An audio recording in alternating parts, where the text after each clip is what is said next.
میں کافی عرصے بعد آپ کی خدمت میں حاضر ہوا ہوں، اس کے لیے معافی۔ اب میں کوشش کروں گا کہ پابندی کے ساتھ میں اپنا پروگرام آپ کے لیے کرتا رہوں۔ آج میں جس ٹاپک پہ بولنے والا ہوں وہ ہے دانشوروں کا المیہ۔ یہ دانشوروں کا المیہ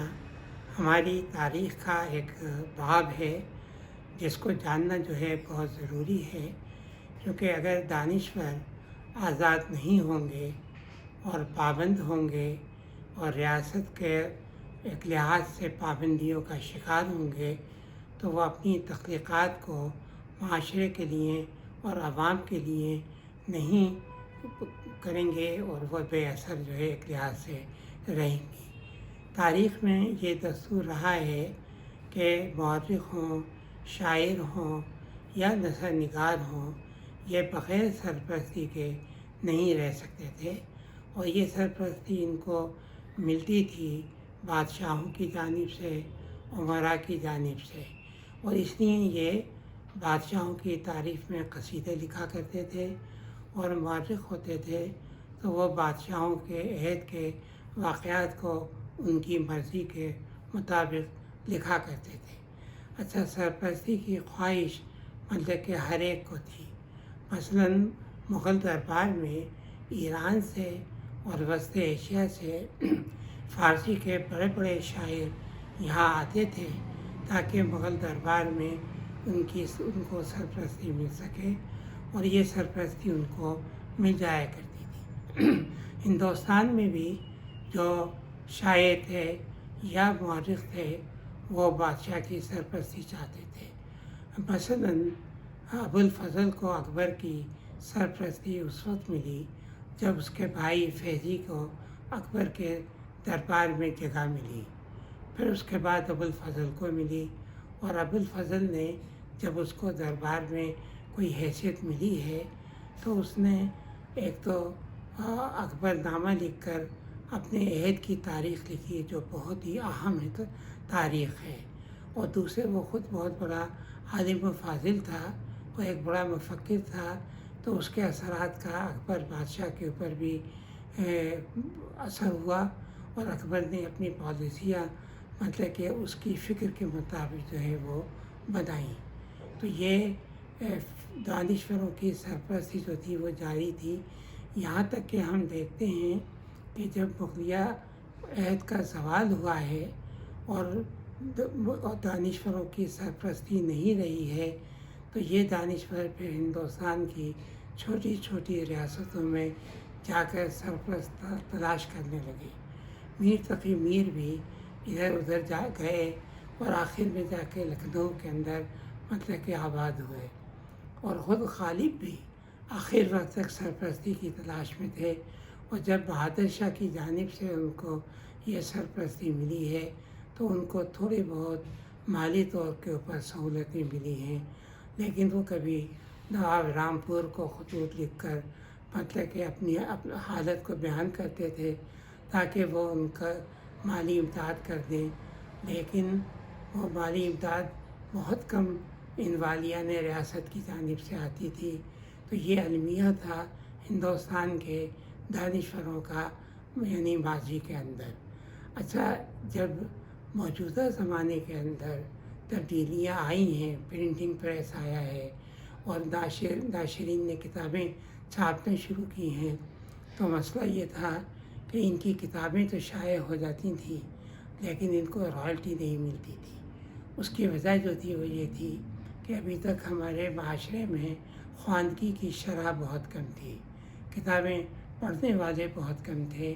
اس لیے ناشر کو کوئی اتنا فائدہ نہیں ہوتا تھا کہ وہ مصنف کو رائلٹی دے۔ نتیجہ اس کا جو تھا وہ یہ تھا کہ محض کتاب کا چھپ جانا ہی اس کے لیے کافی نہیں تھا، کتاب اس کے لیے کسی بھی طرح سے مالی طور کے اوپر فائدہ مند جو تھی وہ نہیں تھی۔ صرف ایک صورت باقی رہ گئی تھی جو موجودہ زمانے تک رہی ہے، وہ تھی کہ اس زمانے میں بھی اور موجودہ زمانے میں بھی مشاعرے بہت ہوتے تھے، تو جب بھی مشاعرے ہوتے تھے تو مشاعروں کے منتظمین جو امراء ہوا کرتے تھے اور یا مل کے مالکان ہوا کرتے تھے وہ شاعروں کو معاوضہ دیتے تھے، اور ہمارے بہت سے موجودہ دور کے جدید شعراء ایسے ہیں کہ جو اس معاوضے پر ہی پوری زندگی گزارتے تھے، یعنی غربت کی زندگی یا مفلسی کی زندگی، لیکن وہ اسی معاوضے پہ گزارتے تھے۔ لیکن مصنف کوئی ایسا نہیں تھا، چاہے وہ پریم چند ہو، چاہے وہ منٹو ہو، چاہے وہ بیدی ہو، چاہے وہ کرشن چندر ہو، کہ محض اپنی کتابوں کے چھپنے پر اس کی رائلٹی سے ایک خوشحال زندگی جو ہے وہ گزار سکیں، یہ ایک ناممکن چیز تھی۔ یورپ میں یہ ضرور ہوا ہے کہ دانشور اس وقت امراء اور بادشاہوں کی سرپرستی سے آزاد ہو گئے جب ان کی سوسائٹیز کے اندر شرح خواندگی بڑھی، جب ناشرین نے کتابیں چھاپنا شروع کی، کتابوں کی مانگ بڑھی، تو پھر مصنفین کو رائلٹی بھی ملنے لگی، اور اس کی وجہ سے وہاں پر مصنفین اس قابل ہو گئے کہ اپنی کتابوں کے لکھنے پر ایک یعنی خوشحال زندگی جو ہے وہ بسر کر سکیں۔ اور اب اگر کسی کی کتاب بیسٹ سیلر ہو جاتی ہے تو وہ اس کو اتنے پیسے مل جاتے ہیں کہ اس کی بقایا زندگی بہت اچھی گزر جاتی ہے۔ اس کی ایک مثال ویل ڈوران کی ہے کہ جب اس کی کتاب ہسٹری آف فلاسفی چھپی اور وہ بیسٹ سیلر ہو گئی تو اس نے ملازمت چھوڑ دی اور بقایا زندگی وہ ہسٹری آف سویلائزیشن کے لکھنے میں گزاری، جس کی اس نے 11 جلدیں لکھیں، اور اس کے پاس پھر اتنا پیسہ آ گیا تھا کہ اس کی مالی حالت بہت اچھی ہو گئی تھی اور اس کو ملازمت کی کوئی ضرورت جو ہے وہ نہیں رہی تھی۔ تو وہاں تو دانشور اب آزاد ہو گئے ہیں، اب انہیں سرپرستی کی ضرورت نہیں رہی ہے، لیکن ہمارے ملک کے اندر اب سنجیدہ قسم کے دانشور آج بھی آزاد نہیں ہیں۔ ہاں یہ ضرور ہے کہ وہ مصنفین جو سستے قسم کے ناول لکھتے ہیں، یعنی رومانوی ناول ہوں، تاریخی ناول ہوں، جاسوسی ناول ہوں، وہ شاید عام پبلک میں ان کی وہ زیادہ ان کو پسند کیا جاتا ہے، اور شاید پبلشروں سے ان کو اس کی رائلٹی بھی مل جاتی ہے، ورنہ کوئی بھی مصنف یہاں پر کتابیں لکھ کر اگر یہ چاہے کہ وہ اپنی مالی حالت کو سدھار لے اور ایک اچھی زندگی گزار لے تو وہ ایک ناممکن چیز ہے۔ تو یہ دانشوری کا ایک المیہ ہے۔ جب تک ہمارا دانشور آزاد نہیں ہوگا، کبھی وہ ریاست کی خوشامد کرے گا، کبھی وہ پریس کے مالکان کی خوشامد کرے گا، کبھی وہ اخبارات کے مالکان کی خوشامد کرے گا، اور ان کی خوشامد میں انہی کے مفادات کے لیے لکھے گا،